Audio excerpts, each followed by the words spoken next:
अस्सलाम friends, welcome back to top smarties drama serial Pehli Barish, जिसके आने वाले एपिसोड में हम देखेंगे कि शायद निम्रा की गलती थी कि वो मानी के कहने पर सॉरी करने के लिए आ गई।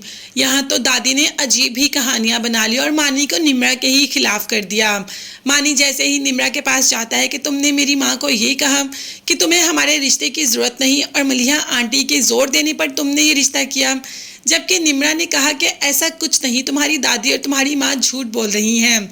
अब मानी अपनी दादी और अपनी माँ के खिलाफ एक बात भी नहीं सुनना चाहता, तो बस निम्रा पर काफ़ी गुस्सा किया और इतना गुस्सा किया कि उस गुस्से में अपनी मंगनी की अंगूठी उतार कर ही रख देता है और कहता है कि ये रिश्ता हमेशा हमेशा के लिए ख़त्म हो गया।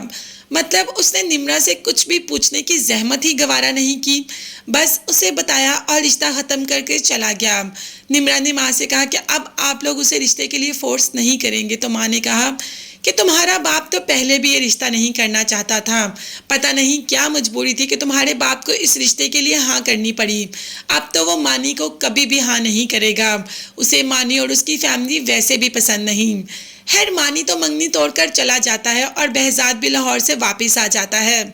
आते ही जब उसे इस बात की खबर होती है कि मानी मंगनी तोड़कर आ गया, तो सबसे पहले मानी को ही चीख कर घर में आवाज़ देता है। जब मानी आता है अभी तो वो अपने बाप से मिलने ही लगता है कि बाप एक जोरदार थप्पड़ मानी के मुंह पर रसीद कर देता है और माँ और साथ दादी ये सब देख रहे होते हैं। जब मानी कुछ बोलने लगता है तो बाप कह देता है कि इतना बड़ा फैसला तुमने मुझसे पूछे बगैर कैसे कर दिया, तुमने कैसे निम्रा को ऐसे कह दिया और कैसे मंगनी की अंगूठी उतार दी। जबकि मानी ने सारी हकीकत बताई कि उसने दादो को ये कहा और अम्मा के साथ ये बदतमीजी की। अब बहजाद तो इस बात को मान ही नहीं सकता कि निम्रा ऐसा कुछ कर सकती है। पता नहीं मानी ये सब कैसे मान गया। बहजाद के साथ तो पहले ये सब हो चुका है, उसकी मोहब्बत को भी तो ऐसे ही रोंदा गया, उसकी मोहब्बत को भी तो ऐसे ही उससे दूर किया गया और अब वही सारे हथकंडे मानी के साथ इस्तेमाल हो रहे हैं, तो बहजाद बिल्कुल भी बर्दाश्त नहीं करेगा। उसके बाद बहजाद निम्रा के पास पहुंच जाता है और उसे कहता है कि क्या तुमने वाकई ही कहा कि तुमने ये रिश्ता मलिहा के जोर ज़बरदस्ती पर किया। जिस पर मलिहा ने कहा कि ये सब झूठ है, मानी के साथ मंगनी या शादी करना मेरी अपनी ख्वाहिश थी, अम्मी की नहीं, और अम्मी ने वो किया जो मैंने उन्हें कहा। मैं मानी से मोहब्बत करती हूँ, लेकिन मैंने दादी और दानिया आंटी को ऐसा कुछ भी नहीं कहा जैसे मानी बोल रहा है। मुझे नहीं पता कि उन्होंने अपने पास से ये सारा किस्सा क्यों बनाया। अंकल, अगर आप मेरी बात पर बिलीव करें तो मैंने ऐसा कुछ नहीं कहा।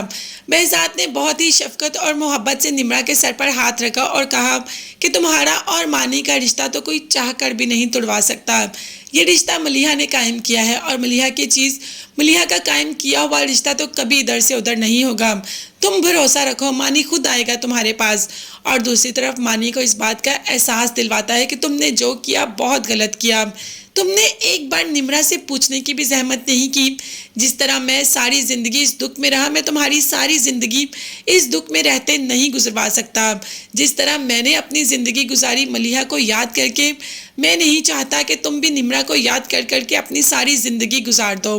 तुम्हें निम्रा से बात करनी चाहिए, उससे अपनी प्रॉब्लम का हल मांगना चाहिए, सॉल्व करनी चाहिए दोनों को बैठ के प्रॉब्लम, ना कि अंगूठी उतार के रख देनी चाहिए। लाइफ में इतने उतार चढ़ाव आते हैं तो क्या हम रिश्तों को ही छोड़ दें। शायद मानी को बात की बातें समझ आ जाए और निम्रा के पास चला ही जाए माफ़ी मांगने के लिए, मगर तब तक निम्रा का बाप ये रिश्ता कायम रखेगा या वो अब इस रिश्ते के लिए इनकार कर देगा। ये बात जानने के लिए चैनल को सब्सक्राइब कीजिएगा। नेक्स्ट वीडियोस तक के लिए अल्लाह हाफिज़ एंड